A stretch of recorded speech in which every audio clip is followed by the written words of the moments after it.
Assalamualaikum warahmatullahi wabarakatuh. Halo, selamat siang. Perkenalkan saya Agus Gunawan dengan NIM SPP0202. Oke, sedikit di sini saya akan memberikan penjelasan tentang RSA. Sekarang kita perkenalan dulu ya. RSA itu apa? RSA itu singkatan dari Reverse Samir Adonan Crypto System. Jadi sederhananya RSA itu adalah algoritma kriptografi yang digunakan sebagai kunci publik yang banyak digunakan untuk melakukan pengamanan data digital. Ada dua kategori kunci RSA ini. Yang pertama, kunci publik dan kunci privat. Kunci publik itu digunakan untuk enkripsi atau ngekunci. Sedangkan kunci privat itu digunakan untuk deskripsi atau ngebuka dari yang sudah dikunci tadi. Begitu kira-kira. Sekarang gampang saja, langsung saja kita ke contohnya ya, teman-teman. Oke, di sini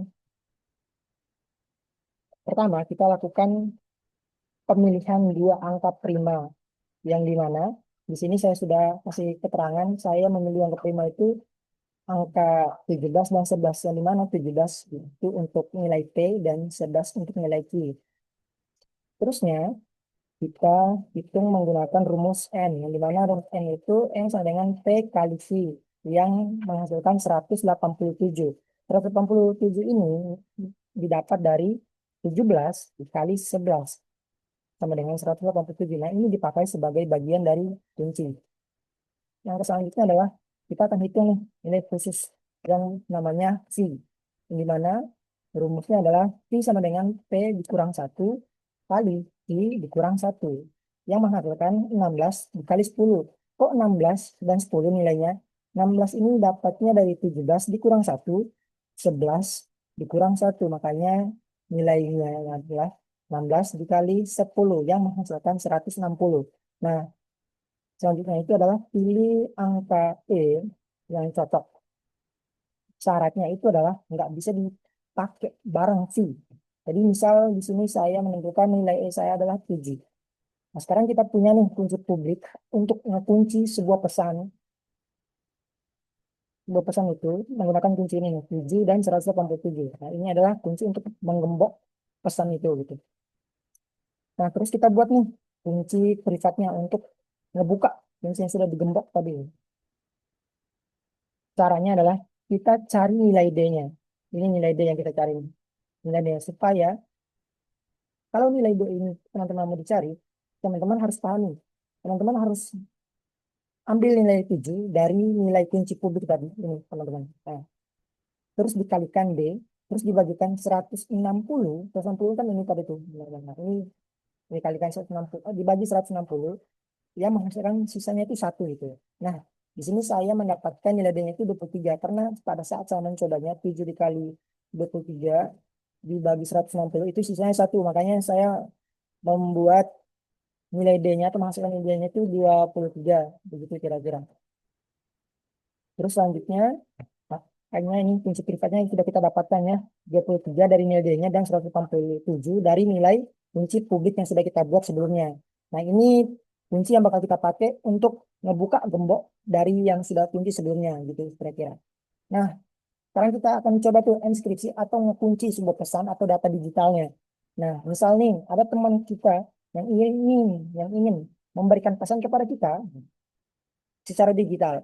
Ang- Data yang ingin dia kirim ke kita itu bentuknya angka. Nah, di sini saya mengilustrasikan angkanya itu 88 teman-teman ya. Nah, terus untuk mengamankan data ini kita akan melakukan enskripsi. Nah, yang akan kita gunakan enskripsi itu menggunakan rumus yang kita dapatkan tadi dengan nilainya 7 dan 187.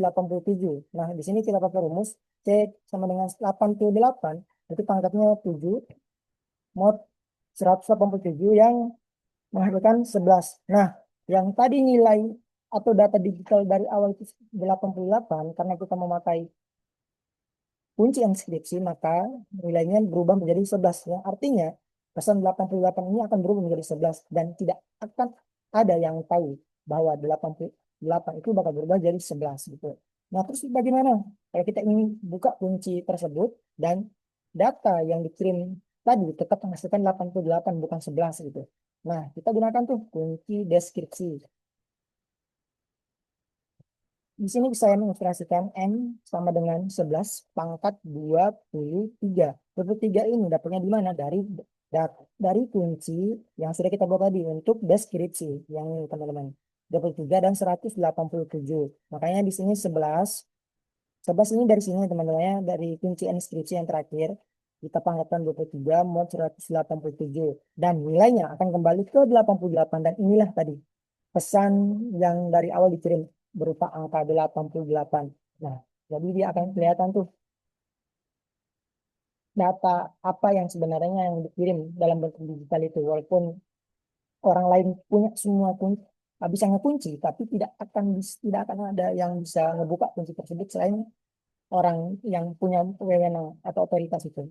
Nah, itu mungkin sekian dari saya. Terima kasih. Assalamualaikum warahmatullahi wabarakatuh.